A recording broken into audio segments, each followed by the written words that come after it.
Hello viewers, আসসালামু আলাইকুম। আমি Mohammad Khairul Bashar another new blog আপনাদেরকে স্বাগত জানাচ্ছি আমাদের নতুন একটি ব্লগ দেখার জন্য। আশা করি দীর্ঘ টাইম এই ব্লগটি দেখবেন। বেশি দীর্ঘায়িত করব না, কারণ আপনারা আগেও দেখেছেন যে আমাদের আগামী যে ব্লগগুলো ছিল সেই ব্লগগুলোতে কিন্তু আমরা আপনাদেরকে গ্রাম বাংলার ঐতিহ্য এবং সৌন্দর্যের যে প্রতিচ্ছবি সেগুলো আমরা দেখিয়েছি।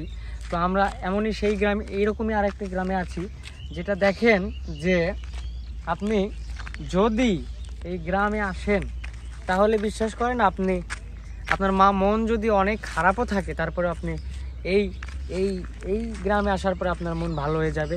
অবশ্যই এটা আমি আপনাকে গ্যারান্টি দিচ্ছি। তো দেখেন আমি এখন যেখানে আছি সেই রাস্তাটা একটু দেখেন, রাস্তাটা চলে গেছে দেখেন। এটা কিন্তু দূরের থেকে বহুদূর, কিলোমিটারের থেকে কিলোমিটার পথ অতিক্রম করেছে। হ্যাঁ, দেখেন এই যে রাস্তা, মেঠো পথের মাঝে দেখেন জমির ভিতরে, ধান ক্ষেতের ভিতরে আপনার ধানের যে প্রতিচ্ছবি, সেই প্রতিচ্ছবি হাঁসেদের খেলা, অপরূপ একটা সৌন্দর্য। আসেন আমরা আরো ভালো কিছু দেখাবো আপনাদের, আমরা আরো সামনের দিকে আগাবো। তো আমি এখন যেখানে আছি এই জায়গাটাতে বলা হয় চৌমুনির রাস্তা। এই রাস্তা ধরে আপনি সোজা চৌমুনি, বিশালপুর, বিশালপুর, তারপরে রানীরহাট, যে বিখ্যাত যে রানীরহাটের কথা বলা হয়েছে, এই রাস্তা দিয়েই কিন্তু যাওয়া লাগে।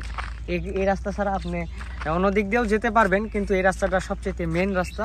এখান দিয়ে যেতে আপনাদের সবচাইতে সুবিধা হবে। দেখেন আপনি একটা জিনিস দেখাই, এই যে দেখেন এই রাস্তাটা দেখেন, এই রাস্তাটাকে কিন্তু পুরোটা চলে গেছে আপনার এই সাইড দিয়ে এক মেঠো রাস্তা। এই রাস্তাটা সরাসরি চলে গেছে চৌমুনি।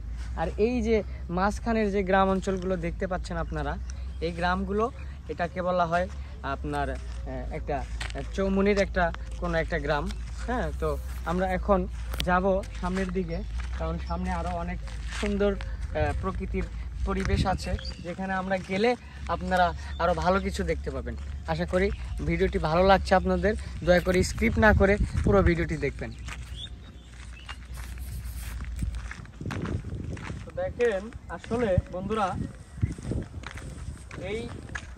এই রোদের ভিতরে যদি হাঁটতে হাঁটতে আপনি ক্লান্ত হয়ে যান, তাহলে কিন্তু অবশ্যই আপনাকে রেস্টের প্রয়োজন আছে।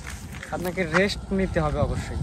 তো রেস্ট নেওয়ার জন্য কিন্তু আপনার বিছানা কিংবা কোনো ভালো আয়েসের কোনো কিছু লাগবে না। আপনি যদি এই জায়গাটাতে আসেন, দেখেন আশেপাশে অনেক রোদ, কিন্তু সুন্দর একটা গাছ, যেখানে তার নিরবিচ্ছিন্নভাবে তার ছায়া দিয়ে যাচ্ছে এই গাছটি। দেখেন আসলে এই গাছটার পাশে এসে যদি আপনি দাঁড়ান, আপনার ভালো লাগবে, অবশ্যই ভালো লাগবে। কারণ দেখেন এত শীতল বাতাস আর এত সুন্দর স্নিগ্ধতা আসলে আপনি কখনোই পাবেন না যদি আপনি এই জায়গাটাতে না আসেন। আমি হয়তোবা মুখে বলছি, কিন্তু মুখে বলার পাশাপাশি আসলে এই গাছগুলো কিন্তু অনেক অপরূপ সৌন্দর্যে তৈরি করে রেখে দিয়েছে এই রাস্তাটাকে।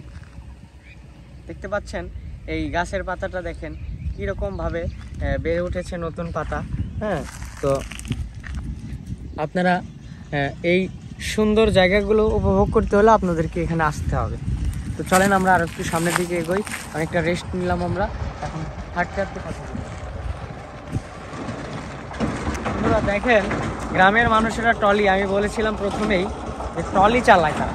এই যে ট্রলিতে করে ইট, বালু, সিমেন্ট, রড এগুলো পরিবহন করে। দেখতে পাচ্ছেন আমার সাইডে যাচ্ছে। হ্যাঁ, অনেক সুন্দর তারা এগুলোতে কাজ কাম করে। পাশাপাশি একটা ফড়িং। হ্যাঁ, তো বন্ধুরা এখন আমরা আপনাদেরকে যেই সুন্দর চিত্রগুলো দেখালাম, এগুলো যদি আপনার ভালো লেগে থাকে অবশ্যই আমাদের পাশে থাকবেন এবং কি আমাদেরকে সাপোর্ট করে যাবেন। আশা করি আগামীতে আরও আপনাদের উৎসাহিত হয়ে আমরা আরও অনেক ভালো ভালো ভিডিও তৈরি করব এবং আপনাদের হাত ধরে আমরা আপনাদের সামনের দিকে এগিয়ে যাব। তো এই বলে আমার আজকের ব্লগটি এখানেই শেষ করছি। সবাই ভালো থাকবেন, সুস্থ থাকবেন। আল্লাহ হাফেজ।